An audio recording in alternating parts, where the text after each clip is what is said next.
எங்களுக்குள்ள வாசம் செய்கிற பரிசுத்தமான நல்ல ஆண்டவரே, இந்த நாட்காலுக்காக ஜெபிக்கிறோம். கர்த்தாவே, வெளிச்சத்தின் தேவனே, சமாதான பிரபு, இன்றைய நாள் ஆண்டவரே நாங்கள் பேசியிருக்கிற காரியங்கள் ஆண்டவரே உங்கள் கருத்தில் ஒப்புக் கொடுக்குறோம். இந்த காரியங்கள் ஆண்டவரே உங்களுக்கு மகிமையாபடி ஆண்டவரே நீர் எங்களுக்கு ஒத்தாசை செய்யும். அதே போல் ஆண்டவரே எங்களுக்கும் ஆண்டவரே பார்க்குற ஜனங்களுக்கும் ஆண்டவரே இது உபயோகமாக இருக்கத்தக்க கிருபை செய்யுங்க, மிக பிரயோஜனமாக இருக்கத்தக்க உதவி செய்யுங்க. இந்த வார்த்தைகளை கேட்டு ஆண்டவரே அது கீழ்ப்படைத்தக்க எங்களுக்கு உதவி செய்கிறேன். தேவனே ஸ்தோத்திரிக்கிறோம், துதிக்கிறோம். ஆவியானவரே, வெளிச்சத்தின் பிதாவே, பரிசுத்தமான இயேசு கிறிஸ்துவே, அன்பான தகப்பனே, இந்த நேரத்திலும் கர்த்தாவே வாசிக்கிற ஒவ்வொரு விஷயத்திலும் உமக்கு ஒப்புக் கொடுக்குறோம். இந்த ஒவ்வொரு வசனத்திலையும் நீர் எங்களோடு பேசுங்க, எங்களோடு நீர் பயணிக்க நீர் உதவி செய்யும். இயேசு கிறிஸ்து நாமத்தில் ஜெபிக்கிறேன் ஜீவனான பிதாவே. எனக்கு இந்த மேத்யூ சாப்டர் 5வது அதிகாரத்தில் பேச இருக்கிறோம். பிரியமான என் தேவ ஜனங்களே, மத்தேயு 5ஆம் அதிகாரத்தில் பல காரியங்கள் நாம் பார்க்கலாம். பல காரியங்கள் அதில் முதலாவது வசனத்தில் எப்படியா இருக்கிறதுன்னு பார்த்தா, அவர் திரளான ஜனங்கள், அதிகமான ஜனங்கள் மத்தியில் அவரோட சீசர்கள் மத்தியிலும் சில விஷயங்களை முதலாவது வசனத்தில் அவர் ஆரம்பிக்கிறாரு. அது எப்படி ஆரம்பிக்கிறாருன்றதை ஃபர்ஸ்ட் நம்ம பார்த்துருவோம். மத்தேயு அதிகாரம் 5. அவர் திரளான ஜனங்களை கண்டு மலையின் மேல் ஏறினார். அவர் உட்கார்ந்த பொழுது அவருடைய சீஷர்கள் அவரிடத்தில் வந்தார்கள். அப்பொழுது அவர் தமது வாயை திறந்து அவர்களுக்கு உபதேசித்து சொன்னது என்னவென்றால், ஆவியில் எளிமை உள்ளவர்கள் பாக்கிய. எப்படி அவர் எங்க போய் சொன்னாரா? இந்த மலையின் சூசங்க மாதிரி மலையில் மேல இருக்கு இந்த விஷயங்கள் அவர் சொல்றாரு. அவங்க டிசம்பருக்கும் அவங்க சீசர்களுக்கும் அங்கே திரளான ஜனங்கள், பல பேர் ஜனங்கள் மத்தியிலும் இந்த விஷயத்துல அவர் ஆரம்பிக்கிறார். எப்படி ஆரம்பிச்சாரு நீங்க பார்த்தீங்க, கேட்டு வாசி கேட்டீங்கல்ல. அதே போல இந்த 3வது வசனத்துலேருந்து 14வது வசனம் வரைக்கும் 12ஆம் வசனம் வரைக்கும் எப்படி இருக்குன்னா, அவர் ஆசீர்வாதத்தை பற்றி அவர் இந்த சூசகத்தை ஆரம்பிக்கிறார். எப்படின்னா, அவர் ஒவ்வொரு வசனத்துலையும் அவ்வளோ தெளிவாக என்னத்தை குறித்து இருக்கிறது என்று நாம் பார்க்கிறோம். அது நம்ம மெசேஜ் கொடுக்கறதோட அந்த வசனத்திலே அவர் தெளிவாக நமக்கு சொல்லி கொடுத்துருக்கிறார். யார் பாக்கியவான்கள், எப்படி பாக்கியவான்கள் இருக்கிறார்கள், அப்புறமா அவரை பின்தொடர்றவங்க எப்படி இருப்பாங்க, அது குறித்து இந்த 12 வசனத்தில், அதாவது 3வது வசனத்துலேருந்து 12ஆம் வசனம் வரைக்கும் இந்த விஷயங்கள நம்ம வாசிக்க கேட்போம். எவ்வளோ அழகா நமக்கு புரியுதுன்னு பாருங்க. பாக்கியவான்கள், பரலோக ராஜ்யம் அவர்களுடையது. துயரப்படுகிறவர்கள் பாக்கியவான்கள், அவர்கள் ஆறுதல் அடைவார்கள். சாந்த குணமுள்ளவர்கள் பாக்கியவான்கள், அவர்கள் பூமியை சுதந்திரித்துக் கொள்ளுவார்கள். நீதியின் மேல் பசி தாகமுள்ளவர்கள் பாக்கியவான்கள், அவர்கள் திருப்தி அடைவார்கள். இரக்கமுடையவர்கள் பாக்கியவான்கள், அவர்கள் இரக்கம் பெறுவார்கள். இந்த நீதி உள்ளவர்கள் பாக்கியவான்கள்னா எனக்கு நிஜமா உண்மையா நான் பல விஷயத்த சொல்லணும். கண்டிப்பா இதை கேட்குறவங்களுக்கும் ரொம்ப பிரயோஜனமாக இருக்கும்னு நான் விசுவாசிக்கிறேன். ஏன்னா நிறைய பேர் நீதிமான் போல வாழ ரொம்ப பிரயாசப்படுறாங்க. ஏன்னா அவங்களுக்கு ஆண்டவர் மேலே ஒரு தாகம் இருக்கு. அதுக்காக அவங்க நீதியை தேடி அவங்க போகிறாங்க. கண்டிப்பாக அவங்க வாழ்க்கையில் செழிப்பான வாழ்க்கை இருக்கணுன்றதுக்காக இந்த நீதிமான் ஆகணும். ஒரு சபையிலையோ இல்லை வீட்டிலையோ இல்லை சுத்தார வட்டத்துலையோ அவங்க என்ன நினைப்பாங்கன்னா, நான் நீதிமான் போல ஆகணும். இது தப்பா கரெக்டா நான் சொல்ல வரல. ஆனால் ஒரு விஷயத்தை நம்ம நினச்சிக்கணும், நம்ம நீதிமானம் இருந்தால் யாருக்கு முதலாவது நன்மை யோசித்து பாருங்களேன். நமக்கு தான். யார் நீதிமான்கிறாங்களோ அவங்களுக்கு தான் பெரிய பெரிய நன்மை, அவங்கள சுத்திக்கிறவங்களுக்கும் பெரிய பெரிய நன்மை. ஏன்னா நீதி தான் ரொம்ப முக்கியமான ஒரு விஷயம். நீதிபதிகள் அப்படின்னு பார்க்குறோம். நமக்கு இயேசு கிறிஸ்துவோட நம்ம நீதிபதி அப்படின்னு சொல்கிறோம் நம்ம. ஏன்னா அவர் தான் ஒரு உலகத்திலேயே அவர் போல வேறு யாருமே இல்லைங்க. அவரை மாதிரி யாருமே வர முடியாது. ஆனால் அவர் நம்மளை தொட்டதால் நாம் அவரோட சாயலாக இருக்க முடியும். அதே போல் நம்மளும் நீதிமானாக இருக்க முடியும். அது எப்படின்னு பார்த்தாக்கா, நம்ம வாழ்க்கையில் நம்ம செய்கிற ஒவ்வொரு விஷயத்துலையும் நீதிக்காக இருக்கா, நான் நீதிக்காக நடக்கிறேன்னா, நான் என் குடும்பத்திலையும் என் சபையார் மத்தியிலும் என் மற்ற உலகத்தார் ஜனங்கள் மத்தியிலும் நான் எப்படி நடக்கிறேன்ன்றது நம்மளுக்கு ரொம்ப தெளிவாக நம்ம தெரிஞ்சுக்கொண்ட ஒரு விஷயங்க. நமக்கு பாடுகள் மத்தியில் நம்ம இருந்தாலும் தேவனை ராஜாவை தேடுறதும் நீதி தாங்க. அதை பற்றி மற்றவங்களுக்கு சொல்கிறதும் நீதி தான். பல வசனங்களும் பைபிளில் இருக்கிறது நீங்கள் தேடி பார்த்தீங்கன்னா கண்டிப்பாக எனக்கு சில விஷயங்களை சொல்ல, ஆனால் இருந்தாலும் நான் ஒரு ஃப்ளோவாக போகணுன்றதான் நான் விசுவாசிக்கிறேன். ஏன்னா அந்த வசனங்கள் ரொம்ப மகிமை உள்ள வசனங்கள். அவர் எப்படி இருந்தார்கள், இதுக்கெல்லாம் அதிகாரி அவர் தான். அவர்னால தான் இதெல்லாம் செய்ய முடியும். அவர் தவிர வேறு யாருனாலையும் இந்த காரியங்களை செய்ய முடியாது. பல காரியங்கள் நமக்காக முன்னுதாரணமாக செய்தவர் இயேசு கிறிஸ்து, நமக்காக நடத்தினவர் இயேசு கிறிஸ்து. அவரோட பிரசன்னம் ஒரு வல்லமையான கிருபை உள்ளவர். இந்த நீதி என்னோட உள்ளம் அப்படியே ஒரு ஒரு தாகமாயிட்டுங்க. உண்மையான ஜனங்க மத்தியில் நம்ம இருக்கிறோம். எத்தனை ஜனங்கள் நீதிக்கோசரம் கர்த்தரை நோக்கி பார்க்குறாங்க. நம்மளோட தேவர் ராஜாங்கத்துக்கோசரம் நிற்கிறாங்க. எல்லா வீட்டிலையும் கிறிஸ்தவர்கள் அவங்கள வந்து சோதனைக்காரங்க சோதித்தாலும் அவங்க நீதியை விடலைங்க. அவங்க நீதியில நிலைச்சு நிற்க அவங்க என்ன பண்றாங்க, இருக்கிறாங்க. அதனால நம்ம நீதியை தேடுவோம். அதுக்கப்புறம் நம்ம இதெல்லாம் தேவைனாக்கா இந்த வசனங்கள்லேயே இருக்குது. இது வந்து ஒரு பட்டியல் மாதிரி அப்படியே கொடுத்துருக்காங்க. இந்த வசனங்க கேளுங்க. அப்புறமா வந்து அவங்களுக்கு வந்து இரக்கம் உள்ளவர்கள் எப்படி இருப்பாங்க, இறக்கப்பட்டவங்க இருப்பாங்க. நீங்க வாசிக்க கேளுங்களேன். இப்போ கேட்போம். இதயத்தில் சுத்தமுள்ளவர்கள் பாக்கியவான்கள், அவர்கள் தேவனை தரிசிப்பார்கள். சமாதானம் பண்ணுகிறவர்கள் பாக்கியவான்கள், அவர்கள் தேவனுடைய புத்திரர் எனப்படுவார்கள். நீதி நிமித்தம் துன்பப்படுகிறவர்கள் பாக்கியவான்கள். மத்தியம் பாருங்க, மறுபடியும் நீதி நிமித்தம் வருது பாருங்க. பாக்கியவான்கள், நீதி நிமித்தம் இருக்கிறதால பாக்கியவான்கள். பரலோக ராஜ்யம் அவர்களுடையது. பரலோக ராஜ்யம் அவர் நிமித்தம் உங்களை நிந்தித்து துன்பப்படுத்த பாருங்க. அவர் நிமித்தம் நிந்தித்து துன்பப்படுறவங்களுக்கு என்ன பலவித தீமையான மொழிகளையும் உங்கள் பேரில் பொய்யாய் சொல்வார்களானால் பாக்கியவான்களாய் இருப்பீர்கள். சந்தோஷப்பட்டு களி கூறுங்கள், பரலோகத்தில் உங்கள் பலன் மிகுதியாய் இருக்கும். உங்களுக்கு முன்னிருந்த தீர்க்க தரிசி அப்படியே துன்பப்படுத்தினார்களே, நீங்கள் பூமிக்கு ஒப்பாய் இருக்கிறீர்கள். பாருங்களேன் எப்படி எப்படி எப்படி இருக்காங்க பாருங்களேன். அதுக்கு முன்னாடி நமக்கு இருந்தவங்க எல்லாரையும் வந்து நம்ம இதுக்கு முன்னாடி தீர்க்கதரிசிகள்லாம் அப்படிதான் சொன்னாங்க, அவமானப்படுத்தினாங்க, கஷ்டப்படுத்தினாங்க. இருந்தாலும் அவங்க என்ன பண்ணாங்க, தேவனோட ராஜா இயேசு கிறிஸ்துவ நாமத்தை பேசும்போது நம்மளே பாருங்களேன். நீங்கள் வந்து புது கிறிஸ்தவர்களாக இருக்கலாம். ஒரு குடும்பத்தில் இருந்து நான் ஜேசப்பாக்கோசரம் அப்படி பண்ணும் போது சில பேர் உங்களை அசைட்டை பண்ணுவாங்க, உங்களை வந்து நிந்திப்பாங்க, உங்களை வந்து ஒதுக்கி வைப்பாங்க, உங்களை வந்து கிட்டே சேர்க்க மாட்டாங்க. நீங்கள் கவலையே படாதீங்க. கர்த்தரையும் அப்படிதான் ஒதுக்கி வச்சாங்க. பல பேரான தேவ ஜனங்களை அப்படிதான் ஒதுக்கி வச்சாங்க. பல பிரசங்களை ஒதுக்கி வச்சாங்க. பல கிறிஸ்தவர்களை ஒதுக்கி வச்சாங்க. நீங்கள் இப்போவே பாருங்களேன், சைனாலாம் பார்த்தீங்கன்னா கிறிஸ்துவ பைபிள் எடுத்துன்னு போகவே முடியாது. அவ்வளோ கடினமான ஒரு இடத்துலையும் கிறிஸ்தவர்கள் ஒரு வீட்டில் உட்காந்து ஜெபிக்கிறாங்க, மற்றவங்களுக்காக ஜெபிக்கிறாங்க. கண்டிப்பாக நான் இந்நாள் வரைக்கும் நான் விசுவாசிக்கிறேன், எந்த மாதிரி கிறிஸ்டன் இருந்தாலும் கிறிஸ்டன் என்றவர்கள் கிறிஸ்தவர்கள் என்றவர்கள் கண்டிப்பாக அவர் உள்ளங்கள் பிரகாசிக்க செய்யுங்க. ஒருத்தருக்கு ஒருத்தர் உதவி செய்ய முன் வருவார்கள், ஒருத்தருக்கு ஒருத்தர் ஜெபிக்க முன் வருவார்கள். கண்டிப்பான இந்த விஷயங்களை நடுகிறதுங்க. ஆனால் சில சோதனைகள் வந்ததுனால அவங்க வந்து திசை திரும்புகிறாங்க. அவங்களுக்காக நம்ம ஜெபிப்போம், அவங்களுக்காக நம்ம எல்லா காரியங்களும் ஒப்பு கொடுப்போம். ஏன்னா அந்த மாதிரி ஜனங்களை தான் இயேசு கிறிஸ்து தேடுறாருங்க.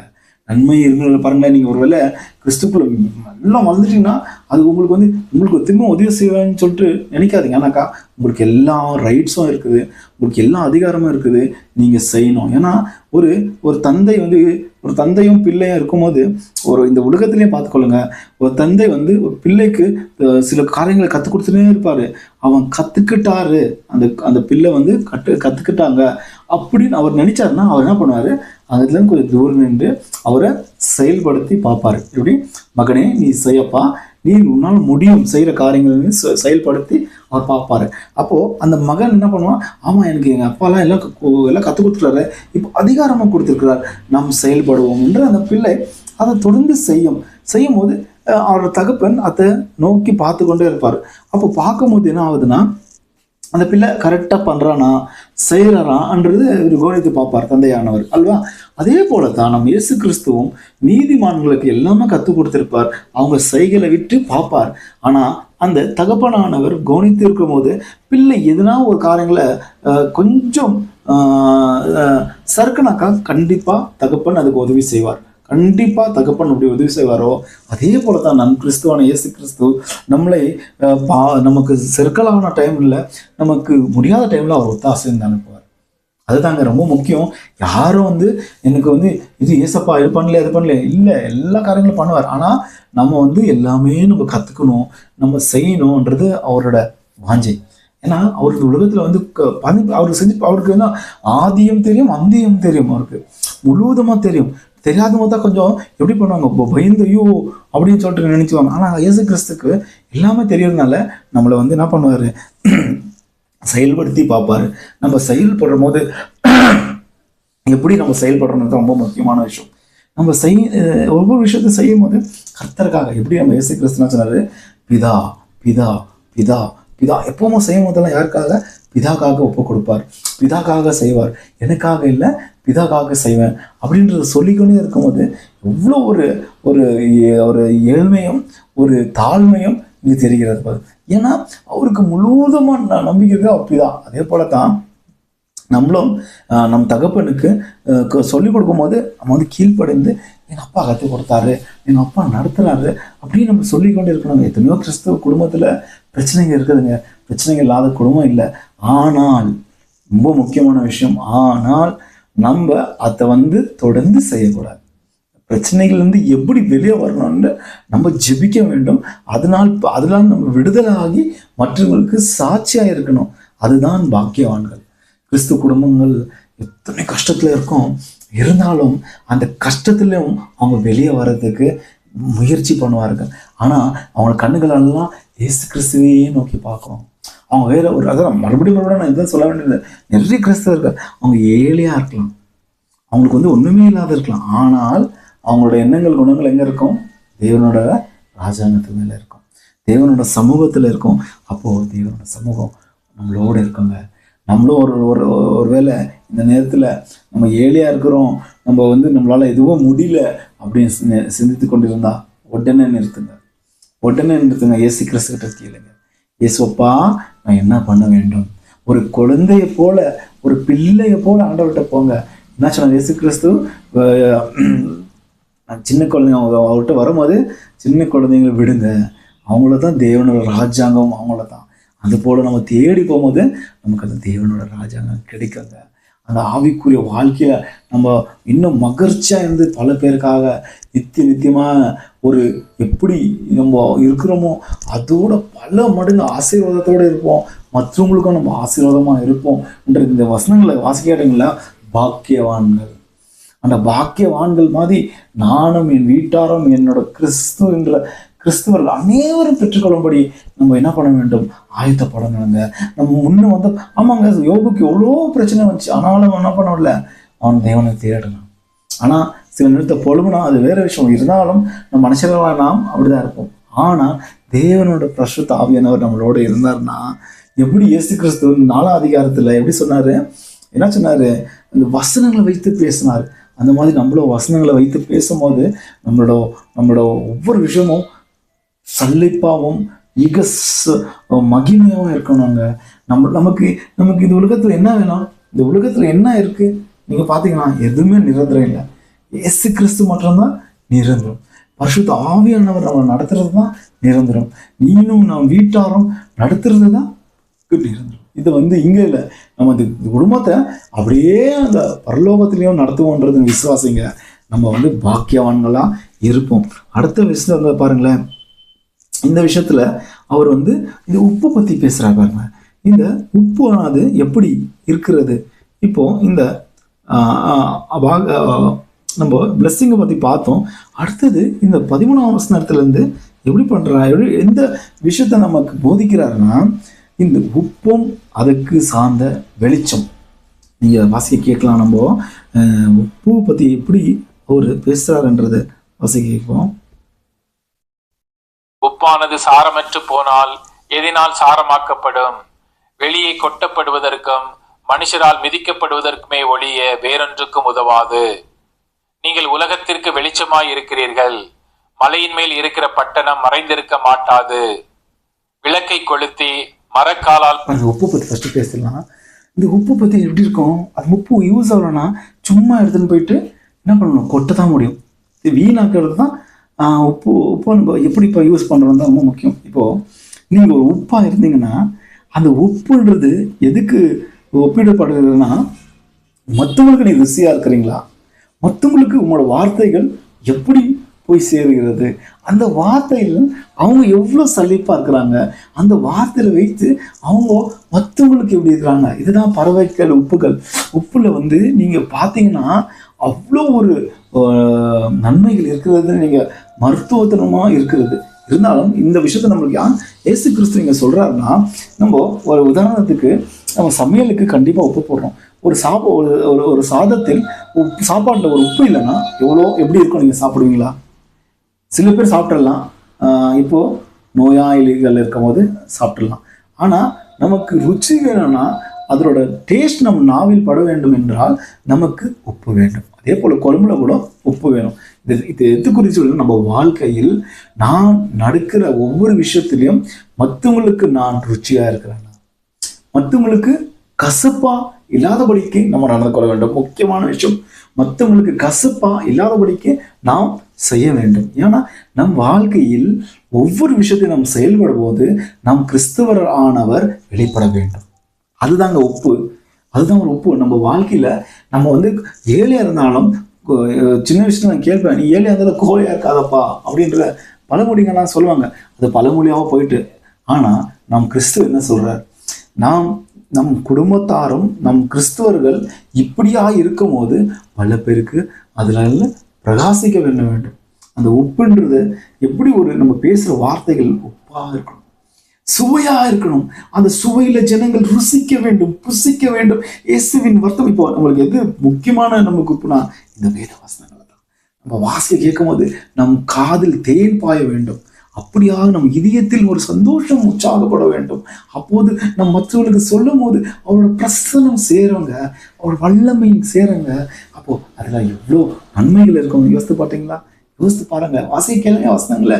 தொடர்ந்து அந்த வசனங்களை கேட்கும் போது நமக்கு ஒரு செழிப்பு இருக்குன்ற விசுவாசத்தில் கேட்கணுங்க, நட்டுக்கணுங்க, அதை நம்ம உறுதியா இருக்கணுங்க. அப்புறமா அடுத்த வசனத்தை கேளுங்க. வெளிச்சத்தை பத்தி சொல்றாங்க. வெளிச்சமானது எவ்வளோ முக்கியமான ஒரு விஷயம். நம்ம வாழ்க்கையில எங்க வெளிச்சம் இருக்கிறதோ அங்க தேவன் இருப்பார். ஆதி காலத்துல ஃபர்ஸ்ட் இருளா இருந்தது. ஆண்டவருக்கு அது பிடிக்கல. இருளை பார்த்து என்ன பண்ணார், உடனே அதுல வெளிச்சத்தை ஆக்கினார். இன்னைக்கும் ஒரு விஷயத்த நம்ம தொலைச்சிட்டோம்னாக்கா, எதுனா வீட்டிலேயே நம்ம தொலைச்சிட்டோம்னா அதை நம்ம எப்படி தேடுவோம், இருட்டில் தேடணும். நம்மளுக்கு கிடைக்குமாங்க? யோசித்து பாருங்க. அதே நம்ம லைட்டை போட்டு தேடும் போது அந்த வெளிச்சத்தை தரும். அதே மாதிரி தான் நம்ம வாழ்க்கையிலையும் லைட்டானது இருக்க வேண்டும். வெளிச்சம்ன்றது கண்டிப்பா இருக்க வேண்டும். இருளிலிருந்து விடுதலை ஆக்கினவர்கள் வெளிச்சத்துக்கு வரவே வேண்டும். நான் ஒரு வசனத்தை, ஒரு சின்ன ஒரு ஸ்டோரியை எனக்கு இப்போ நினைவுக்கு வருது. இந்த விஷயத்தை நான் உங்கள்கிட்ட பகிர்ந்துக்கணும்னு நான் இஷ்டப்படுறேன். ஏன்னா ஒருத்தர் ஒரு தனி மனிதர் இருந்தாராம், ஒரு குடும்பத்தில் இருந்தாராம். அவர் இந்த குடும்பத்தில் பிரச்சனைலாம் பார்த்துட்டு, இதாக பார்க்குறதுக்கே எனக்கு அருவருப்பாக இருக்குது, இவங்கெல்லாம் ரொம்ப மோசமாக இருக்கிறாங்க ஜனங்க அப்படின்னு பார்த்துட்டு, இந்த ஜனங்களை சரியில்லை அப்படின்ற மாதிரி சொல்லிட்டு, இந்த உலகமே வானப்பா, நம்ம ஒரு குகையில் இருக்கலான்ட்டு ஒரு குகைக்குள்ளே போயிட்டலாம். அந்த குகைக்குள்ளே போயிட்டு குகை உள்ளே போயிட்டு ஏதோ ரொம்ப நாள் அவர் வெளியே வரக்கூடாது, இந்த ஜனங்க சரியில்லை, நமக்கு பார்க்கறதுக்கு சகிக்கல அப்படின்றது. குகைக்குள்ளே போன எப்படி இருக்கும்னா ஒரே இருட்டு. அவர் வெளிச்சமே வேண்டாம், எனக்கு இந்த வெளிச்சம் வேணாம், இந்த ஜனங்க வேணான்ட்டு போயிட்டாரு. அப்படி போயிட்டு குகையில உட்காந்துட்டு இருளா பல வருஷங்கள் இருந்துட்டாங்க. ஒரு நாள் அவருக்கு ஐயோ எப்படி இந்த உலகம் வாண்டான்னு உள்ள போனாரோ அதே போல அதுவும் அவருக்கு சலைப்பாயிட்டு, அவருக்கு ஒரு மாதிரி ஃபெட்டப் ஆயிட்டு அவருக்கு அதுலயே இருக்க முடியாத, அப்பா போதண்டா இந்த இருளன் வாழ்க்கையும் போதன்ட்டு வெளியே வராரு. வெளியே வந்துட்டேன்னு அவருக்கு தெரியுது. ஆனா அவரோட கண்ணுகள் செயல்படலை. அந்த இருள இருந்து அவரோட கண்ணுகள் வெளிச்சத்தை பார்க்க முடியல. அவரோட வெளிச்சத்திற்கு அவர் கண்ணுகள் பார்க்க முடியல. இதுதாங்க நம்ம வாழ்க்கையிலையும் நம்ம செய்கிறோம். நம்ம கஷ்டங்கள் வரும், துன்பங்கள் வரும், பாரங்கள் வரும். எது வந்தாலும் நமக்கு யார் இருக்கிறான், இயேசு கிறிஸ்து இருக்கிறான்னு நம்ம நினைச்சு அந்த காரியங்களை நம்ம செயல்படும் போது அவரோட வல்லமையான காரியங்கள் நம்மளை நடத்தும். இருளிலிருந்து விடுதலை ஆனதுனால அவரோட பிரசனம் நம்மளை நடத்தும், அவர் வல்லமை நம்மளை நடத்தும்ன்ற விசுவாசம் நம்மளுக்கு வேணுங்க. ஏன்னா அவர் பரிசுத்த ஆவியானவர் நம்மளை நடத்துவார். அதே போல தான் இந்த வசனங்களை வாசிக்க கேட்போம். மூடி வைக்காமல் விளக்கு தண்டின் மேல் வைப்பார்கள், அப்போது அது வீட்டில் உள்ள யாவருக்கும் வெளிச்சம் கொடுக்கும். இவ்விதமாக பாருங்களேன், நமக்குள்ள ஒரு வெளிச்சம் இருந்துச்சுன்னு நினச்சிக்கோங்க. நமக்குள்ள வெளிச்சம் இருந்துச்சுன்னா நம்ம என்ன பண்ணணும்? அத்தை மூடி வைக்கலாமா? இல்லை யாருக்கும் சொல்லக்கூடாதுன்னு இருக்கலாமா? இல்லைங்க. விளக்கு கட்டில கீழே வச்சாங்கன்னா அவதான் வெளிச்சம். மனுஷர் உங்கள் நற்கிரியைகளை கண்டு பரலோகத்தில் இருக்கிற உங்கள் பிதாவை மகிமைப்படுத்தும்படி உங்கள் வெளிச்சம் அவர்கள் முன்பாக பிரகாசிக்க கடவது. பாருங்க, நம்மளோட வெளிச்சங்கள் பார்க்கும்போது நம்ம வெளிச்சமாக இருக்கணும், ஒளியா இருக்கணும். அப்படி மற்றவங்க முன்னாடி நம்ம நடக்கிறத பார்த்து இவங்களோட பிதா, அதாவது இயேசு கிறிஸ்து பெரியவர், அங்க கிறிஸ்துவரான இவன்கள் இவன்கிட்ட வெளிச்சம் இருக்குப்பா, இந்த மாதிரி வெளிச்சம் நம்ம வாழ்க்கையில தேவைப்பா. இது போதுங்க. நம்ம மற்றவங்களுக்கு போய் சூஷஸ் சொல்றது ஒரு பக்கம் இருந்தாலும், இந்த சாட்சியான வாழ்க்கையை நம்ம வாழும் போது அந்த வெளிச்சத்தின் ஒளியின் மகிமையை பார்த்து அவங்களும் அந்த ஒளியை தேட பிரகாசிக்கப்படணும், பிரயாசப்படணும். ஏன்னா அது ரொம்ப முக்கியமான விஷயம். இல்லைனாக்கா அவங்களுக்கு என்ன கிடைக்காது? அந்த பிரகாசன்றது கிடைக்காது. அதுக்கு நீங்க என்ன பண்ணணும்? நீங்க ஒளியா இருக்கணும். சரியா? அதே போல அடுத்த வசனத்தை பார்ப்போம். நியாய பிரமாணத்தை ஆனாலும் தீர்க்க தரிசனங்களை ஆனாலும் அழிக்கிறதற்கு வந்தேன் என்று எண்ணிக்கொள்ளாதேயுங்கள். அழிக்கிறதற்கு அல்ல, நிறைவேற்றுகிறதற்கே வந்தேன். வானமும் பூமியும் ஒளிந்து போனாலும் நியாய பிரமாணத்தில் உள்ளதெல்லாம் நிறைவேறும் அளவும் அதில் ஒரு எழுத்தாகிலும் ஒரு எழுத்தின் உறுப்பாகிலும் ஒளிந்து போகாது. கேளுங்க, எதுக்காக வந்தாரா இயேசு கிறிஸ்து? எதுக்காக வந்தாரு நீங்க கேட்டீங்களே? எனக்காக நீங்க யோசித்து பாருங்க. நான் அதை சொல்ல விரும்பல, எனக்கு கண்டிப்பா நீங்க முடிஞ்சா சொல்லுங்க. ஆனா இயேசு கிறிஸ்து வந்தது காரியங்களுக்காக பழைய விஷயத்த அவர் செஞ்சாரா இல்லையா? ஆமா. இத்தனை விஷயங்கள் செஞ்சாரு. நீங்க யோசித்து பாருங்க. அவர் என்ன சொன்னார்னா, இந்த உலகத்துக்கு என்னத்துக்கு வந்தார்? அவர் இந்த நியாய தீர்ப்புகள் லா மெயின்டைன் பண்ணுறதுக்கு ஒன்றும் வரலைங்க. ஆனாலும் அவர் வந்த விஷயம் எதுக்கு ப்ராஃபஸி பண்ணுறதுக்கா, இல்லை இது பண்ணுறதுக்கா? அவர் விஷயத்தை கேளுங்க, எவ்வளோ அழகா சொல்றாரு கேளுங்க. என்று மெய்யாகவே உங்களுக்கு சொல்லுகிறேன், ஆகையால் இந்த கற்பனைகள் எல்லாவற்றிலும் சிறிதொன்றை ஆகிலும் மீறி அபிதமாய் மனுஷருக்கு போதிக்கிறவன் பரலோக ராஜ்யத்தில் எல்லாரிலும் சிறியவன் எண்ணப்படுவான். கேளுங்க, இதெல்லாம் தெரிஞ்சு நம்ம இப்போ பேசுகிறோம் இல்லையா? நம்ம பேசுகிறோம் தேவனோட ராஜ்யத்தை பற்றி பேசுகிறோம். அதை எப்படி பேசுகிறோம், என்ன பேசுகிறோன்றது நம்ம என்ன பண்ணோம், கணக்கு கொடுக்கணுன்றது இருக்குது பைபிளில். அதே போல் நம்ம பேச காரியங்கள் ஆண்டவர் இடத்துலேருந்து வந்ததா, கர்த்தராகிய நாமத்தில் நம்ம பேசுகிறோமா, இல்லை நம்ம சொந்த இச்சத்துக்காக பேசுகிறோமா? அவங்களுக்கு எப்படி இருக்குதுன்னு கேளுங்க. இவைகளை கை கொண்டு போதிக்கிறவன் பரலோக ராஜ்யத்தில் எல்லாரிலும் பெரியவன் எண்ணப்படுவான். இத கை குறித்து பேசுறவனுக்கு எப்படி இருக்குதா? பரலோகத்து ராஜ்யத்துக்கு அவரு டீச் பண்றாருங்க. அப்ப யோசித்து பாருங்க, நம்ம ஏனாதானமா பேசிட்டோம் அப்படின்றது பேசக்கூடாது. அவரோட ராஜாங்கத்துக்காக. வேத பாரகர் பரிசேயர் என்பவருடைய நீதியிலும் உங்கள் நீதி அதிகமாய் இராவிட்டால் பரலோக ராஜ்யத்தில் பிரவேசிக்க மாட்டீர்கள் என்று உங்களுக்கு சொல்லுகிறேன். இப்படி பரலோக ராஜ்யத்தில் இருக்க முடியாது. ஏன்னா நம்ம ஏனாதானமா பேசுறோம். யாரு பரிசேயர்கள் சீசர்கள் பேசுறாங்களே, அந்த மாதிரி நம்ம பேசிட்டு போயிடுறோம். அப்படி இருக்கக்கூடாது. இயேசு கிறிஸ்துவை தொடர்ந்து பின்தொடர நாம் இயேசு கிறிஸ்துவின் வல்லமையால பேச வேண்டும். பரிசுத்த ஆவியானவர் துணையோடு நம்ம பேச வேண்டும். அது கேட்க கடவன், காது உள்ளவன் கேட்க கடவன் என்று வசனங்கள் இருக்கிறது. அதே போல பேசுறவனுக்கு பரிசுத்த ஆவியானவர் துணை இருக்கணும். அவர் துணையோடு பேசணுங்க. அப்பதான் வல்லமையின் கரங்கள் நடத்தும். அது அடுத்தது நம்ம கேட்போம். அடுத்த விஷயங்கள் பார்ப்போம். கொலை செய்யாதிருப்பாயாக என்பதும் கொலை செய்கிறவன் நியாய தீர்ப்புக்கு ஏதுவாய் இருப்பான் என்பதும் பூர்வத்தாருக்கு உரைக்கப்பட்டது என்று கேள்விப்பட்டிருக்கிறீர்கள். நான் உங்களுக்கு சொல்லுகிறேன், தன் சகோதரனை நியாயமில்லாமல் கோபித்துக் கொள்ளு. இந்த விஷயத்தை நம்ம எது பத்தி அவர் சொல்ல வருகிறார் பாருங்க. கோபத்தை பத்தி, முக்கியமா கோபத்தை பத்தி தான் சொல்றாரு. எப்படி நம்ம கோவப்படுறோம்? கோவப்படாம ஜனங்களே இல்லை. நீங்க சொல்லலாம், இயேசு கிறிஸ்து கோவப்பட்டார். எதுக்கு கோவப்பட்டாரு? எதுக்கு? பணம் திருடின்னு போயிட்டான்னு கோவப்பட்டாரா? இல்லை கொள்ளை அடிச்சுட்டு போயிட்டாரு நான் கோவப்பட்டார், இல்லை தேவனோட ராஜாங்கத்துக்கு வரலன்றது தான் கோவப்பட்டாரு. விசுவாசிங்களா இருந்தாங்க தெரியுமா, அவங்க முன்னாடி தான் கோவப்பட்டாரு. கோயிலில் வந்து கொள்ளை அடித்தாங்க தெரியுமா, தேவனோட விஷயத்த கேட்கறதுக்காக, அதுக்கு தான் கோவப்பட்டாரு. நம்மளும் வந்து நியாயமான விஷயத்துக்கு கோவப்படுறது தப்பு இல்லை, ஆனால் அது எப்படி கோவப்பட்டோன்றது தான் முக்கியமான விஷயம். ஆனால் இங்கே வந்து எப்படி பேசுறது, இந்த வசனங்க நம்ம ஒரு விஷயங்களை செய்யும் போது யாருக்காச்சும் தெரிஞ்சோ தெரியாம செய்த காரியங்கள், நியாய தீர்ப்புக்கு ஏதுவா இருப்பான். தன் சகோதரனை வீணன் என்று சொல்லுகிறவன் ஆலோசனை சங்க தீர்ப்புக்கு ஏதுவா இருப்பான். மூடனே என்று சொல்லுகிறவன் எரி நரகத்திற்கு ஏதுவா இருப்பான். ஆகையால் நீ பலிபீடத்தினிடத்தில் உன் காணிக்கை செலுத்த வந்து உன் பேரில் உன் சகோதரனுக்கு குறை உண்டென்று அங்கே நினைவு கூர்வாயாகில், அங்கே தானே பலிபீடத்தின் முன் உன் காணிக்கையை வைத்துவிட்டு போய் முன்பு உன் சகோதரனோட ஒப்புரவாகி பின்பு வந்து உன் காணிக்கையை செலுத்து. இதுக்கு எனக்கு என்ன தோன்றுதுன்னா, சகோதரர்கள்லாம் ஒரு நம்ம நினைக்கலாம், ஒரு கூட பிறந்த தம்பி, கூட பிறந்த அண்ணன், ஓகே. ஆனால் கிறிஸ்துவுக்குள்ள வந்து நம்ம வந்து கிறிஸ்துவர்கள் ஆகிற நாம எல்லாரும் வந்து சகோதர சகோதரிகள் அப்படின்னு. ஆனாக்கா எப்படின்னா, நம்ம பார்க்குற ஒவ்வொரு விஷயத்துலையும் நான் இப்போ யாரோ ஒருத்தர் போதிக்கிறாருப்பா, அவர் போதிக்கும் போது நம்ம வந்து அவரை வந்து இது பண்ணக்கூடாது, அவர் மெசேஜ் எப்படி கொடுக்குறாரு, இந்த மாதிரி பண்ணுறாரு, அந்த மாதிரி பண்ணுறாரு, ஓ இவர் வந்து இப்படிப்பா அப்படிப்பா, அந்த மாதிரிலாம் பேசக்கூடாது.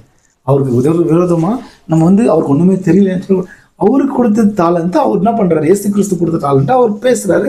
அவர் வந்து தேவனுக்காக நிலைச்சு நிற்கணுன்ற பிரகாசிக்கிறார். அவர் எப்படி பேசினாலும் தேவன் அவங்கள வழி நடத்துவார். ஏன்னா தேவனுக்கு கொடுத்த காரியங்கள் தேவனுக்காக செய்கிறார்கள். ஆனால் அதுக்கு முன்னாடி நம்ம எதுனா பேசிட்டாக்கா நம்ம என்ன பண்ணக்கூடாதான், பலிபீடத்துலேருந்து நம்ம காணிக்கை கூட போடக்கூடாதான், என்ன பண்ணக்கூடாதான், நம்ம ஒரு விஷயத்தையும் நம்ம என்ன பண்ணக்கூடாதான், செய்யக்கூடாதான்றது அப்படி சொல்கிறாங்க. அதே போல தான் நம்ம இதெல்லாம் நம்ம பண்ணாக்க என்ன பண்ண முடியும், என்ன பண்ண முடியாது நம்மளால, தேவனோட ராஜாங்கத்தில், அதாவது பரலோகத்துக்கு போறதுக்கு கஷ்டங்க.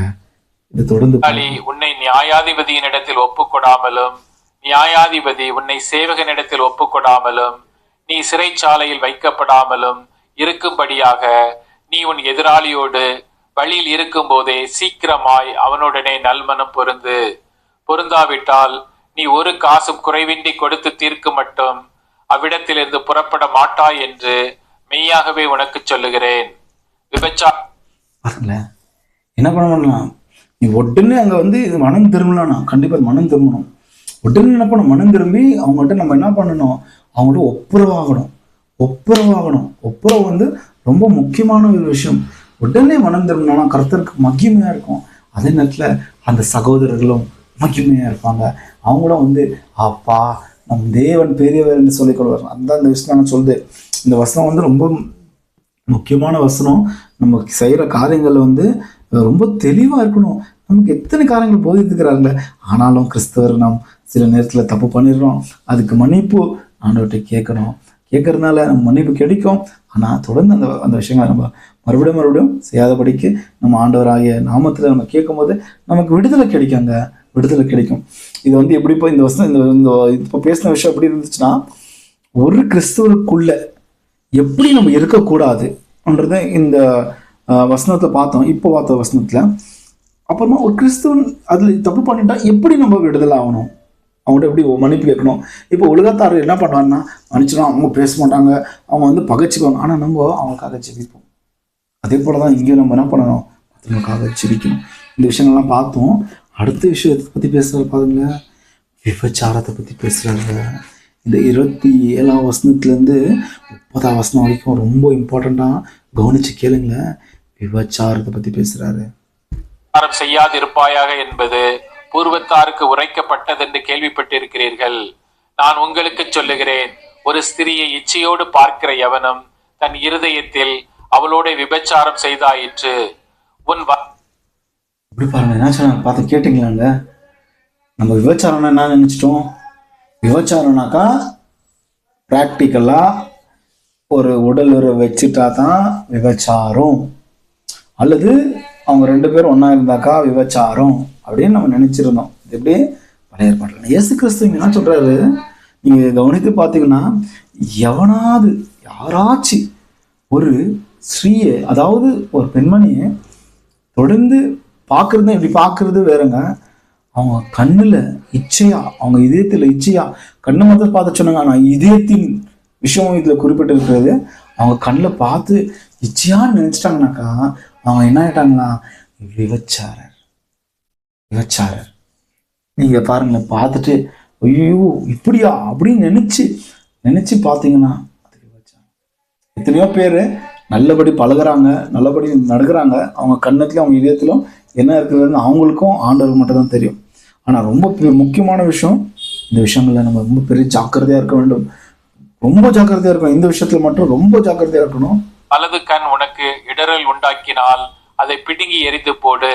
உன் சரீரம் முழுவதும் நரகத்தில் தள்ளப்படுவதை பார்க்கலாம், உன் அவயங்களில் ஒன்று கெட்டு போவது உனக்கு நலமாயிருக்கும். பாருங்களேன், இது எதை குறித்து சொன்னார்? கண்ணு பார்த்துட்டோம், சரி ஏதோ பார்த்துட்டு நம்ம என்ன பண்ணணும், உடனே அந்த உலகத்தில் இருக்கும்போது நான் ப்ராக்டிக்கலாக உண்மையாக சொல்லணும், அவ்வளோதான். கண்ணு கொடுத்துருக்குறாங்க, பார்க்காம இருக்க முடியாது சில விஷயம். ஆனால் அது எப்படி பார்க்குறீங்க? இப்போது ஒரு கோடி ரூபாய் உங்கள் நண்பர்கிட்ட இருக்குது. அந்த கோடி ரூபாவை நான் இப்படி சொல்கிறேன், நீங்கள் வந்து தயவுசெய்து புரிஞ்சுக்கொள்ளுங்க. கோடி ரூபாய் அவர்கிட்ட இருக்குது.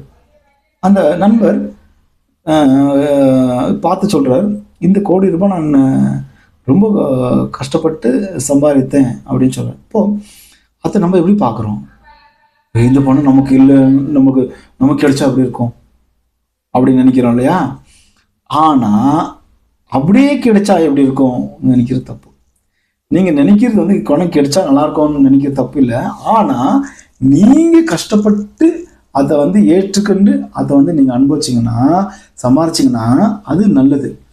நீங்கள் மற்றவங்க காசை பார்த்து எனக்கு எடுத்துக்கணும்ன்றது மிகப்பெரிய தவறு. அதே போல தான் உங்களுக்குன்றது ஒரு கணவன் மனைவி கொடுப்பாங்க, கண்டிப்பாக கிடைக்கும். அதில் நீங்கள் சந்தோஷமாக இருந்து இது பண்ணலாம். ஆனால் ஒரு மற்றவங்களை விட்டு பார்த்து நம்ம இது பண்ணும்போது ரொம்ப பெரிய தப்பு. ஒருவேளை நம்ம அப்படி யாருன்னா இருந்தாக்கா இன்னைக்கு உடனே மனம் திருப்போம், ஏசப்பா எங்களுக்கு அந்த விஷயத்துலேருந்து விடுதலை தாங்க, மறுபடியும் அந்த மாதிரி விஷயங்கள் நான் நினைக்காதபடிக்கு எங்களுக்கு உதவி செய்யுங்க. என் கண்ணுகள் என்னோட பகுதியில், அப்பா என்னோட சரீரத்தில் எந்தெந்த பகுதி அந்த மாதிரி தவறாக சிந்தித்ததோ அதுலேருந்து எனக்கு விடுதலை தாங்கப்பா, எங்களுக்கு அதுலேருந்து விடுதலை தந்து உங்களோட பிரசன்னத்தில் எங்களை நடத்துங்கப்பா. மறுபடியும் ஒருவேளை தெரிஞ்சோ தெரியாமல் நான் அப்படி பண்ணியிருந்தேன்னா என்னை மன்னிங்க கட்டாவே, என்னை அதுலேருந்து மீட்டுக்கொள்ளுங்கப்பா. முடியல சுவாமி, எனக்கு அந்த விஷயத்துலேருந்து விடுதலை ஆக முடியல சுவாமி, எனக்கு நீ விடுதலை தாரோன்ட்டு நானும் நீங்களே கேட்டுக்கொள்ளாங்க. ரொம்ப முக்கியமான விஷயம், நம்ம கேட்குறது தவறே இல்லை. நம் கர்த்தர் கண்டிப்பாக இறங்குவார். அந்த விஷயம் நிஜம் உண்மையாக அது தவறுன்றது அவர் தெரியும். நம்ம உணர்ந்தோன்றது அவர் நினைத்தார்னா கண்டிப்பாக விடுதலாக்குவார். அந்த காரியங்கள் நம்ம வாழ்க்கையில் மறுபடியும் வராது. நம்ம அந்த மாதிரி வரும்போது அந்த காரியங்கள் எதுனா அந்த மாதிரி சந்தர்ப்பம் வந்துச்சுன்னா கர்த்தர் நம்மளை நடத்துவார். அந்த இடத்துல நம்மளை மீட்டுக்கொண்டு நம்மளோட பரிசுத்த ஆவியானவர் கூட நடத்துவார். இது ரொம்ப முக்கியமான விஷயம். இந்த விபச்சாரத்துலேருந்து நம்ம என்ன பண்ணணும், வெளியே வரணும். முக்கியமாக ரொம்ப டேஞ்சர் இதில் விழுந்தவங்க ரொம்ப கஷ்டத்தில் இருக்கிறாங்க பல பேர். ஆனால் நம்ம என்ன பண்ணுவோம், இயேசு கிறிஸ்துவ நாமத்தில் கேட்டு இதுலேருந்து விடுதலை ஆகும்படி அவர்கிட்ட கேட்போம். அடுத்த விஷயம் எது கூத்தி பாருங்க, இது ரொம்ப இம்பார்ட்டன்ட். உன் வலது கை உனக்கு இடறல் உண்டாக்கினால் அதை தரித்து எரிந்து போடு. உன் சரீரம் முழுவதும் நரகத்தில் தள்ளப்படுவதை பார்க்கலாம், உன் அவயங்களில் ஒன்று கெட்டு போவது உனக்கு நலமாயிருக்கும். தன் மனைவியை தள்ளிவிடுகிற இந்த விஷயம் தள்ளுதற் சீட்டை அவன் இங்க பாருங்க. இந்த விஷயத்துல ரொம்ப முக்கிய விஷயம், கணவன் மனைவி பத்தி இந்த விஷயத்த பார்க்குறோம் நம்ம. இந்த வசனங்களை கணவன் மனைவி, அதாவது 31வது வசனத்துலேருந்து 1வது வசனத்துலேருந்து 32வது வசனம், 2 வசனத்தில் சிலிப்பாக அப்படியே ஷார்ட்டாக சில விஷயங்களை சொல்கிறாங்க. என்னன்னா கணவன் மனைவிக்குள்ளே எப்படி இருக்கணும், என்ன பண்ணக்கூடாதா. இப்போ மேலே பார்த்தோம் தெரியுமா, அதுக்கும் சம்மந்தப்பட்டது வந்து தான் இது. அவங்க தள்ளிவிட்டா எதுக்கு ஒப்பா வராங்களாம் கேளுங்களேன். கொடுக்க கடவன் என்று உரைக்கப்பட்டது. நான் உங்களுக்கு சொல்லுகிறேன், வேசித்தன முகாந்திரத்தினால் ஒழிய தன் மனைவியை தள்ளி விடுகிறவன் அவளை விபச்சாரம் செய்ய பண்ணுகிறவனாய் இருப்பான். அப்படி தள்ளி விட்டவளை பாருங்க, வேசித்தனம் பண்ணிட்டாங்க. அவங்க கணவன் மனைவிக்குள்ள இதாயிடுச்சு. அவங்க வானா ஒதுக்கிட்டாங்க. அவங்க ஒதுக்குனவரும் ஒதுக்கிட்டாரு. அது திருமணம் பண்ணாங்கனாக்கா அது விபச்சாரம் இருக்குது. அதாக்கா இதில் பல கன்ஃபியூஷன் இருக்குது. இதுக்கு தலை செக்ஷனாக வைக்கணும். இது சின்ன 2 வசனம் தான் நீங்கள் பார்க்குறீங்க. ஆனால் இது 2 வசனத்தில் பெரிய காரியம் இருக்குது. அப்படின்னா பெரிய விஷயம் இருக்கு. நமக்கு இந்த வசனத்தை தொடர்ந்து தொடர்ந்து அடிக்கடிக்கு இந்த வசனங்களை வாசிக்க போகும்போது தான் நமக்கு அதுலேருந்து சில விஷயம் தெரியும். ஏன்னாக்கா இப்போ ஒரு கோல்டு வந்து அப்படியே ஒரு கோல்டு கிடைக்கணும்னா அப்படியே கிடைச்சிருமா? அது நெருப்பில் போட்டு அடிச்சு எடுத்துக்கிறாங்க. இது கணவன் மனைவி வாழ்க்கையில ரொம்ப முக்கியமான விஷயம்.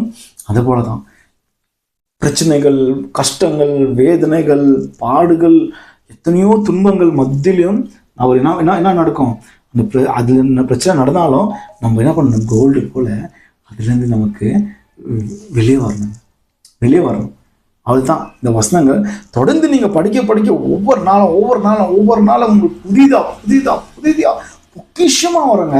அப்போ நீரும் உன் கணவன் ரெண்டு பேரும் கர்த்தருக்குள்ள நல்லா இருப்பீங்க, கர்த்தருக்குள்ள சலிப்பா இருப்பீங்க.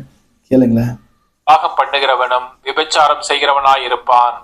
அன்றியும் பொய் ஆணையிடாமல் உன் ஆணைகளை கர்த்தர் முன்னிலையாய் செலுத்துவாயாக என்று பூர்வத்தாருக்கு உரைக்கப்பட்டது என்று கேள்விப்பட்டிருக்கிறீர்கள். பார்த்தீங்களா, கேட்டீங்களா? நம்ம அந்த விஷயங்கள்லேருந்து வெளியே வரணும். அதாவது ரொம்ப டேஞ்சரான விஷயங்கள்ல நம்ம வெளியே வரணும். இல்லைன்னா நம்ம வாழ்க்கையில பல பிரச்சனைகள் வரும். ஆனா கேள்விப்பட்டிருக்கிறீர்கள். நான் உங்களுக்கு சொல்லுகிறேன், பரிச்சேதம் சத்தியம் பண்ண வேண்டாம். சத்தியத்தை பத்தி வானத்தின் பேரிலும் சத்தியம் பண்ண வேண்டாம், அது தேவனுடைய சிங்காசனம். பூமி எதை பத்திக்குதுங்க இது? நான் சொன்னேன் இல்லையா, பூமியிலும் சரி வானத்திலையும் சரி நமக்கு என்ன இல்லை, நமக்கு எதுவுமே இல்லைங்க. அது யாருது? நீங்க என்ன பண்ண முடியாது, சத்தியம் கூட பண்ண முடியாதுங்க. இன்னைக்கு ரொம்ப பேர் ரிஜிஸ்டர் பண்ணி சுத்திங்கிறாங்க. நிறைய பேர் என்னோட இடம், என்னோட இது அப்படின்னு நிறைய பேர் என்ன பண்றாங்க, இந்த மாதிரி இருக்கிறாங்க. ஆனாக்கா அது என்ன பண்ணுவாங்க, சத்தியம் பண்ணணும். நீங்க வந்து நமது இல்லைங்க, நமது இல்லவே இல்லை. பூமியும் வானமும் படைத்தவர் தேவன். நமக்கு சில நாட்கள் நம்ம சும்மா ஒரு இதுல இருந்து நம்ம ஒரு வீட்டுல இருந்தும் ஒரு வீட்டை காலி பண்ணும் போது எப்படி நம்ம மேலே போறோமோ அதுதான் நமக்கு நேரம். கேளுங்களேன், அவர் பாதுபடி அதுல வச்சு நம்ம என்னென்னவோ பண்றோம் இல்லைங்களா? பேரிலும் சத்தியம் பண்ண வேண்டாம், அது தேவனுடைய பாதப்படி. எருசலேமின் பேரிலும் சத்தியம் பண்ண வேண்டாம், அது மகாராஜாவின் நகரம். உன் சிரசின் பேரிலும் சத்தியம் பண்ண வேண்டாம், அதன் ஒரு மயிரையாவது வெண்மையாக்கவும் கருப்பாக்கவும் முன்னால் கூடாதே. உள்ளதை உள்ளதென்றும் இல்லதை இல்லதென்றும் சொல்லுங்கள். பாத்தீங்களா, நம்ம என்ன நினைக்கிறோம், எதுவுமே நம்மளது இல்லைங்க, எதுவுமே நம்மளுடையது இல்லை.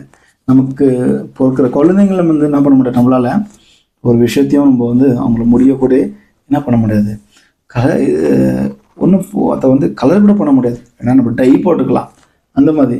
ஆனால் பர்மனெண்ட் இல்லையே, டை கூட உடனே என்ன ஆகிடும், போயிடும். பர்மனெண்ட்டு தான் நம்ம தேடணுங்க. நித்தியமான விஷயங்களை நம்ம தேட வேண்டும். நித்திய விஷயமாக நம்ம பாடுபட வேண்டும். அந்த விஷயங்களை நம்ம பெற்றுக்கொள்ளும்படி ஆண்டவர் சொல்றாருங்க. நம்ம எப்படி உண்மையா இருக்கணும், தேவனோட ராஜ்யத்துக்காக நேர்மையா இருக்கணுங்க. அது ரொம்ப முக்கியமான விஷயம். நம்ம வாசிக்க கேட்குற ஒவ்வொரு வருஷங்களையும் நம்ம சரி பார்ப்போம். இதற்கு மிஞ்சினது தீமையினால் உண்டாயிருக்கும். கண்ணுக்கு கண். அடுத்தது எந்த விஷயத்தை பார்க்குறோம் நம்ம, ரிவெஞ்ச். அதாவது நம்ம பழி வாங்குதல் எப்படி இருக்கான், எப்படி பழி வாங்கலாம், அவன் எனக்கு இது பண்ணிட்டான்ப்பா, அந்த ஆள் என்னை ரொம்ப கஷ்டப்படுத்திட்டான்ப்பா, அந்த ஆளை நான் விடவே மாட்டேன், அந்த ஆளுக்கு ஒரு வழி காட்டிடுறேன், அந்த ஆளுக்கு என்ன பண்ண போகிறேன், காட்டுறேன், நான் யாருன்னு காட்டுறேன். எப்படி நான் யாருன்னு காட்டினாக்கா உனக்கு யாரு காட்டுறதுக்கு இருக்காங்கப்பா, அது நம்ம புரியல. நம்ம என்ன பண்ணணும், இந்த பழி வாங்குதல்ல இது தப்பிக்க வேண்டும். வசனங்கள் கேளுங்களேன். பல்லுக்கு பல் என்று உரைக்கப்பட்டதை கேள்விப்பட்டிருக்கிறீர்கள். நான் உங்களுக்கு சொல்லுகிறேன், தீமையோடு எதிர்த்து நிற்க வேண்டாம். ஒருவன் உன்னை வலது கன்னத்தில் அறைந்தால் அவனுக்கு மறு கன்னத்தையும் திருப்பிக் கொடு. உன்னோடு வழக்காடி உன் வஸ்திரத்தை எடுத்துக்கொள்ள வேண்டும் என்றிருக்கிறவனுக்கு உன் அங்கியையும் விட்டுவிடு. ஒருவன் உன்னை 1 மைல் தூரம் வர பலவந்தம் பண்ணினால் அவனோடு 2 மைல் தூரம் போ. எப்படி இருக்குது பாருங்க வசனம். என்ன பண்ணக்கூடாதான், நமக்கு வந்து கஷ்டம் கொடுத்துட்டாக்கா, பழி வாங்குறது இருந்துச்சுன்னா நம்ம வாழ்க்கையில் எப்படி இருக்கோம்? ரொம்ப கஷ்டமாக இருக்காங்க. முடியுமா? நம்ம ஒருத்தர் கஷ்டப்படுத்தி அதை பார்க்குறதுல கிறிஸ்துவங்களுக்கு நல்லதா? நீங்கள் யோசித்து பாருங்களேன். எவ்வளோ கஷ்டங்க. அவங்களால என்ன பண்ண முடியாது. ஐயோ நம்ம இப்படி பண்ணிட்டோமே, இதனால் நம்ம என்ன பண்ணோம், கஷ்டப்படுத்திட்டோம்ல அப்படின்னு நம்ம நினைக்கணுங்க. இல்லைனாக்கா நம்ம வாழ்க்கையில் பல பிரச்சனைகள் என்னாகும் வராங்க. அதனால் மற்றவங்களுக்கும் சரி யாருக்கும் சரி முதலாவது நம்ம இந்த மாதிரி செய்கிறதே நிற்பாட்டினாங்க.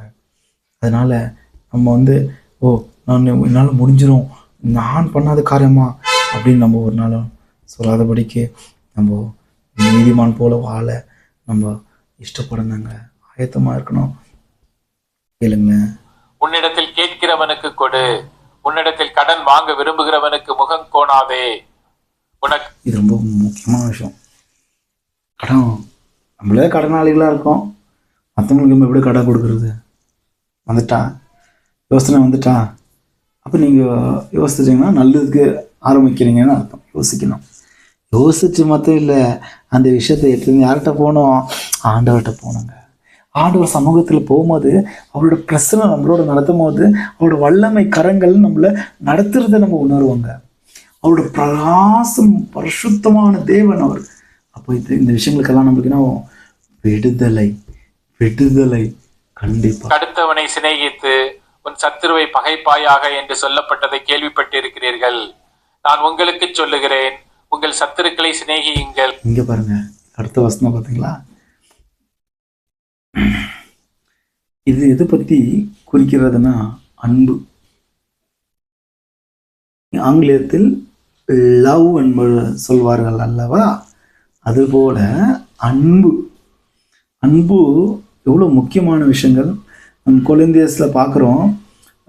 எப்படியா இருக்கணும்? அன்பு சகலத்தையும் மன்னிக்கும், சகலத்தையும் மூடும் என்ற சொல்கிற மாதிரி இந்த விஷயத்தை எப்படி இருக்குது பாருங்க.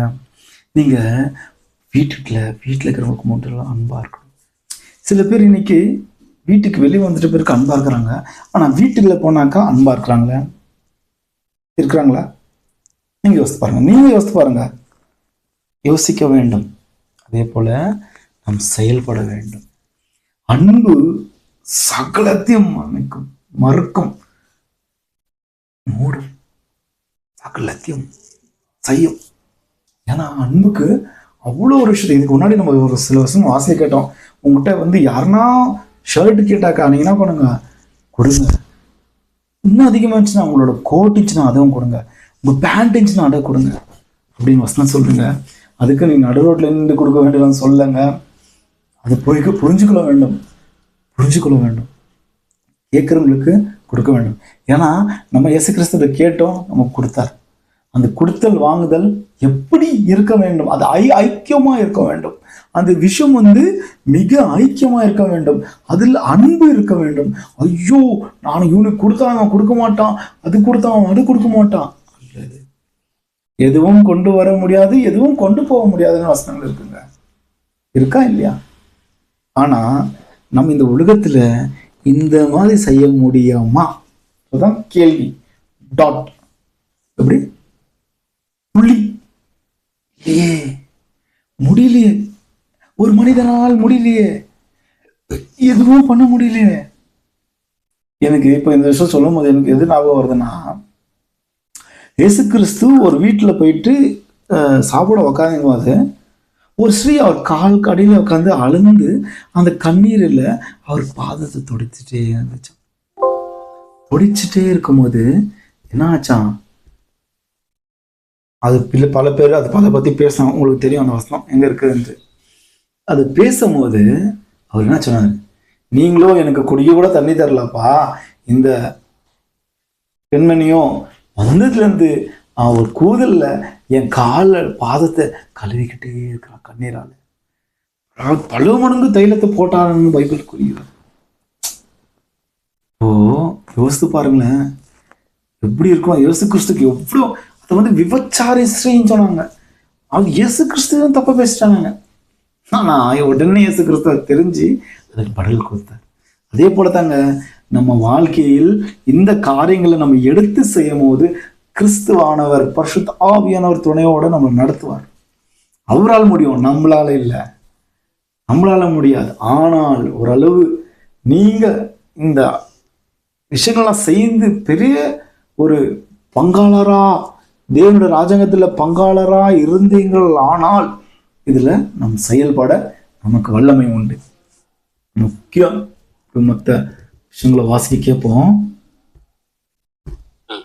உங்களை சபிக்கிறவர்களை ஆசீர்வதியுங்கள், உங்களை பகைக்கிறவர்களுக்கு நன்மை செய்யுங்கள், நன்மை செஞ்சுனே உங்களை நிந்திக்கிறவர்களுக்காகவும் உங்களை துன்பப்படுத்துகிறவர்களுக்காகவும் ஜெபம் பண்ணுங்கள். இப்படி செய்வதனால் நீங்கள் பரலோகத்தில் இருக்கிற உங்கள் பரமபிதாவுக்கு இருப்பீர்கள். அவர் தீயோர் மேலும் நல்லோர் மேலும் தமது சூரியனை உதிக்க பண்ணி உள்ளவர்கள் மேலும் அநீதியுள்ளவர்கள் மேலும் மழையை பெய்யப்படுகிறார். என்ன பண்ண முடியாது. உங்களை சிநேகிக்கிறவர்களே நீங்கள் சிநேகிப்பீர்களானால் உங்களுக்கு ரொம்ப முக்கியமான விஷயம் இது. ரொம்ப முக்கியமான விஷயம். இது ரொம்ப கன்ஃபியூஷனா இருக்கும். ரொம்ப ஒரு நாள் பாயிண்ட் இது. நீங்க உங்களை இஷ்டப்படுறவங்களே நீங்க இது பண்ணீங்கன்னா அது எப்படி இருக்கும்? எது குறிக்குது? கொஞ்சம் யோசிங்களேன். கொஞ்சம் தயவுசெய்து யோசிச்சு செயல்படுங்க இந்த விஷயத்துல. பலன் என்ன? ஆயக்காரரும் அப்படி செய்கிறார்கள் அல்லவா? ஆயக்காரரும் அப்படிதான் செய்யறாங்க. நம்ம என்ன செய்யறோம்?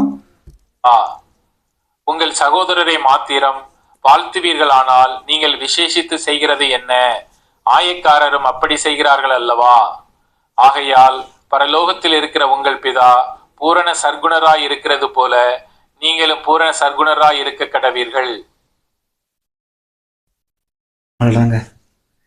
தெளிவா இந்த வசனங்களை நம்ம வாசிக்கிட்டோம் இல்லையா? கண்டிப்பா இது பெரிய ஒரு மெசேஜ் ஆயிடுச்சு. இத யாருக்கு சேர வேண்டுமோ தேவன் சேர்ப்பார். இன்னும் எனக்கும் இதுல பல காரியங்கள் நான் புரிந்து கொண்டேன் விசுவாசிக்கிறேன். ஆனால் இந்த காரியங்கள் எல்லாம் நம்மளால செய்ய முடியுமா அப்படின்னு நீங்க பாத்தீங்கன்னா எப்படி செய்ய முடியும்? உங்களால செய்ய முடியாதுன்னு நீங்க நினைச்சீங்கன்னா உங்களால செய்ய முடியும். நீங்க முதல் நம்ப வேண்டும், விசுவாசிக்க வேண்டும். ஏனென்றால் நம்ம அழைத்தவர் உண்மை உள்ளவர். அவர் நமக்காக உதவி செய்ய. நான் முதல்ல ஆரம்பிக்கும் போது சொன்னேன் இல்லையா, ஒரு தந்தையும் பிள்ளை எப்படி இருந்தார்களோ அப்படியா நம்மளை நடத்துவார் இயேசு கிறிஸ்துவன். நமக்குள்ள அந்த விசுவாசம் இருந்ததால் இந்த காரியங்களை மிக சுலபமாக நம்மளால் செய்ய முடியும். ஆனால் நான் செய்துட்டேன் என்று நினைவு நமக்குள் வராதபடிக்கு நாம் ஈடுபட வேண்டும். இதுதான் மிக தெளிவான விஷயங்கள். எப்படின்னா, நாம் இந்த உலகத்தில் இருக்கிறதுனால பல காரியங்கள் நம்மளை சவுந்து இருக்கிறதால நாம் சில காரியங்களை கட்டுப்படுத்திருக்கோம். இன்றனால அந்த கட்டுகளுக்காக நாம் ஜெபிப்போங்க, அந்த பிரச்சனைகளுக்காக நம்ம ஜெபிக்கோங்க, அந்த ஒவ்வொரு விஷயத்துக்காக நம்ம ஜெபிப்போங்க. அதனால் நம்ம விடுதலை ஆகும்படி நம்ம கர்த்தராகிய இயேசு நம்மளோட நடக்க கேட்போங்க. பரிசுத்த ஆவியானவர் எப்பவுமே நம்ம துணையாக இருக்கும்படி நம்ம கேட்போங்க. அதனால் பல காரியங்கள் நமக்கு நல்லதுன்னு நான் விசுவாசிக்கிறேங்க. அதனால் பல விஷயங்கள் நமக்கு நன்மையாக நடக்கும்ன்றது நான் விசுவாசிக்கிறேங்க. ஏன்னா அந்த மாதிரி செய்யும் போது நம்ம வாழ்க்கையில பெரிய பலன் கொடுப்போங்க. தேவனுக்கு மிகப்பெரிய பலன் கொடுப்போம். நானும் என் வீட்டார் தொடர்ந்து நான் சொல்ற விஷயங்கள் தான். குடும்பமா சபையா நினைச்சு நிற்க வேண்டும். இந்த சபை வேற, அந்த சபை வேற, அதுக்குள்ள ஈடுபாடு இருக்காதபடிக்கு நம்ம எல்லாம் கிறிஸ்துவை நோக்கி பார்க்கிறோம்ன்ற விசுவாசத்தை நம்ம கேட்கணுங்க. இப்படி என்னால முடியல ஆண்டவரே, அப்பா எனக்கு முடியல தகப்பனே, நான் உலகத்தின் தகப்பன் நான் செய்யறேன். எல்லாரும் வருவாங்களா? தகப்பனே இல்லாதவங்களுக்கு யாருமே செய்வாங்க? யார் இந்த உலகத்துல யார் செய்வாங்க? எல்லாருக்கும் தீர்க்கிற தகப்பன் தான் செய்ய முடியும். நாம் ஜெபிப்போம். இந்த குறித்து ஒவ்வொரு விஷயத்துக்காகவும் ஜெபிப்போம். அப்பா பிதாவே, அன்பான தேவனே, இந்த காரியங்களை நாங்க பார்த்தோம் சுவாமி. பரிசுத்தமான இயேசுவின் நாமத்துல ஜெபிக்கிறோம் கர்த்தாவே. எங்களுக்குள்ள கட்டுகள், பாவங்கள், சாபங்கள், தரித்திரங்கள், கேடுகள், அப்பா அழிவுகள் இருந்தா விடுதலை தாரம் சுவாமி. இயேசுவின் நாமத்துல ஜெபிக்கிறோம். அசுத்தமான ஆவிகள், அப்பா பிரச்சனைகள் ஆவிகள், அப்பா ஆண்டவரே இந்த பயத்தின் ஆவிகள் விடுதல் தரும்படி இயேசுவின் நாமத்தில் ஜெபிக்கிறோம் கர்த்தாவே. வெளிச்சத்தின் தேவனே, சமாதான பிரபுவே, ஹல்லேலூயா, ஸ்தோத்திரம் ஸ்தோத்திரம் ஸ்தோத்திரம் ஸ்தோத்திரம். இந்த பார்த்து கொண்டிருக்கிறவங்க, கேட்டுக்கொண்டிருக்கிறவங்க ஒவ்வொரு வீடும் அவங்க இதயத்தில் வாஞ்சைகளை நீர் தெரிந்து அவங்களோட பிரசனத்துக்காக ஜெபிக்கிறோம் கர்த்தாவே. ஒருவேளை ஆண்டவரே எங்களுக்கு முடியல, எங்களால் இது மீட்டுக்கொள்ள முடியல, இதுல வெளியே வரல முடியல என்று நினைக்கிறவங்களுக்காக ஜெபிக்கிறோம் கர்த்தாவே. முக்கியமா அசுத்தமான விஷயங்களுக்காக, அப்பா, அசுத்த ஆவியங்களுக்காக ஜெபிக்கிறேன் கர்த்தாவே. பரிசுத்தமான ஆவியை நீ கொடுக்கும்படி ஆண்டவரை கேட்டுக்கொள்கிறோம் கர்த்தாவே. அந்த அசுத்த ஆவியை வெளியே எடுத்து போடும்படி ஆண்டவரை ஜெபிக்கிறோம் கர்த்தாவே. ஆனால் என் தேவனால் முடியும், என் இயேசுவின் நாமத்தால் முடியும், பரிசுத்த ஆவியானால் முடியும், வல்லமை தகப்பனால் முடியும். எங்களால் இல்லை. என் தேவன் எனக்குள் இருக்கிறவர் பெரியவர். இந்த உலகத்தில் இருக்கிறதோட எனக்குள் இருக்கிறவர் மிக பெரியவர். அவர் பெரிய காரியங்களை செய்வார் என்ற விசுவாசத்தோடு ஜெபிக்கிறோம் பிதாவே. பரிசுத்தமான இயேசு கிறிஸ்துவே, ஹல்லேலூயா ஹல்லேலூயா ஹல்லேலூயா. ஸ்தோத்திரம் ஆண்டவரே, ஸ்தோத்திரம் ஆண்டவரே, ஸ்தோத்திரம். Praise the Lord, praise the Lord. பரிசுத்த தேவனுக்கே ஸ்தோத்திரம், ஸ்தோத்திரமே, ஸ்தோத்திரமே ஐயா ராஜா. உமக்கு ஸ்தோத்திரம் அப்பா. பரிசுத்தமான தேவனே, வல்லமை தகப்பனே, இந்த உலகத்துல நீ ஜெயித்து இந்த கேடு கட்டுகள் காரியங்களை விடுதலை தருவீர். பரிசுத்தமான ஆவியான வாழ்க்கையில எங்களை நடத்துவீர் என்று விசுவாசத்தோடு ஜெபிக்கிறேன் கர்த்தாவே. வல்லமை தகப்பனே, ஹல்லேலூயா. இந்த நேரத்துல இது கேட்டுக்கொள்கிறோம் ஒவ்வொரு வீட்டிலேயும் ஆண்டவரே பிரகாசிக்க வர வேண்டும். உங்களுடைய வல்லமையின் கரங்கள் வர வேண்டும். பரிசுத்த ஆவியானவர் துணையோட அந்த குடும்பங்கள் இன்னும் பல காரியங்கள் அந்த ஜெயத்தை கொடுக்கும்படி நீர் ஆண்டவரே உதவி செய்யும் என்று விசுவாசிக்கிறோம் அப்பா. அப்பா, உமக்கு ஸ்தோத்திரம் ஆண்டவரே. அப்பா, பலகாரத்துல இதுல இல்லை, உன்னோட வல்லமையின் ஆவியில் எங்களை நடத்த மாண்டவரே, பரிசுத்தமான ஆவியில் எங்களை நடத்த மாண்டவரே. அப்பா, இந்த மாதிரி நிலைமையில அதவரே எங்களால் செய்ய முடியல நாம ஆண்டவரே. ஆனா நீர் எங்களோட இருந்தா சுலபமா செஞ்சிருவோம், சுலபமா செய்வோன்ற விசுவாசத்தை எங்களுக்கு தாரம் கர்த்தாவே. வல்லமையின் கர்த்தாவே, அபிஷேக தேவனே, அப்பா, இந்த நேரத்திலையும் உங்களோட பிரசன்னத்துக்காக ஜெபிக்கிறோம், உங்களோட வல்லமைக்காக ஜெபிக்கிறோம் பிதாவே. ஹல்லேலூயா. ஸ்தோத்திரம் ஸ்தோத்திரம் ஸ்தோத்திரம் ஸ்தோத்திரம் ஸ்தோத்திரம். உமக்கு பிரியமான காரியங்கள், உமக்கு பிரியமானது செய்ய எனக்கு கத்து தாரும் தெய்வமே, உமக்கு பிரியமானது செய்ய எனக்கு கத்து தாரும் தெய்வமே, நீரே என் தேவன். ஆண்டவரே, நீரே என் தேவன் ஆண்டவரே. உண்மையிலாம ஆண்டவரே, நான் ஒன்றும் பண்ண முடியாது ஆண்டவரே, நீர் தான் எல்லாம் செய்ய வேண்டும். ஒருவேளை எங்க குடும்பத்திலே எதுனா பிரச்சனைகள் இருந்தா, பரிசுத்த ஆண்டவரே, அசுத்தம் ஆவிகள் இருந்தா, அப்பா ஆண்டவரே, கேடுகள் பாடுகள் சாபங்கள் தரித்திரங்கள் இருந்தா, இன்றி நாளை இயேசுவின் நாமத்தில் ஜெபிக்கிறோம் கர்த்தாவே. விடுதலை ஆக்கும்படி ஆண்டவரே ஜெபிக்கிறோம் பிதாவே. வெளிச்சத்தின் பிதாவே, ஸ்தோத்தரிக்கிறோம் துதிக்கிறோம் அப்பா. வெளிப்படையாக ஜெபத்தை எங்களுக்கு கொடுத்திராண்டவர். இந்த யூடியூப்ல போடுறதுக்காக உதவி செய்கிற உமக்கு ஸ்தோத்திரம். இது பார்த்து கொண்டிருக்கிற ஒவ்வொரு குடும்பத்திலேயும் ஆண்டவரே விடுதலை ஆகும்படி ஆண்டவரே ஜெபிக்கிறோம் ஆண்டவரே. உங்களோட தெய்வ பிரசன்னம் இருக்கும்படி ஆண்டவரே ஜெபிக்கிறோம் கர்த்தாவே. வல்லமை தகப்பனே நடத்தும் அப்பா. இன்னும் பல காரியங்கள் ஆண்டவரே எங்க வாழ்க்கையில இருந்து நீர் ஆண்டவரே கெட்ட காரியங்கள் இருந்து அத்தனை அசுத்தங்கள், எத்தனை அசுத்தமா இருக்கிற காரியங்களுக்கும் இயேசுவின் நாமத்துல இன்னைக்கு நாங்க விடுதலை ஆகும்படி ஆண்டவரே எங்களுக்கு ஒத்தாசை அனுப்ப மாட்டேன். விடுதலை ஆகும்படி எங்களுக்கு அப்பா ஆண்டவரே உம்மோட கட்டளைகளை கொடுக்க மாட்டேன் கேட்கிற மாட்டவரே. எங்களுக்கு உதவி செய்யும் பரிசுத்தாவின் நாட தேட அதுல வளர குடும்பமா சந்நிதியா இருக்கத்தக்க எங்களுக்கு உதவி செய்யும். இயேசுவின் நாமத்துல கேட்டுக்கொள்கிறோம் அப்பா. தொடர்ந்து வழி நடத்தும். இயேசு கிறிஸ்து நாமத்தில் ஜெபிக்கிறோம் ஜீவன் நல்ல பிதாவே. ஆமென். கிறிஸ்துக்குள்ள பிரியமான தேவ ஜனங்களே, இந்த விஷயம் நம்ம ரொம்ப நேரம் பார்த்துட்டோம், கேட்டுட்டோம். ஆனால் இந்த காரியங்களுக்கு உங்களுக்கு எவ்வளோ புரிஞ்சிச்சோ எனக்கு தெரியல. இருந்தாலும் எந்த விஷயம் இருந்தாலும் பைபிள் கையுமா இருங்க.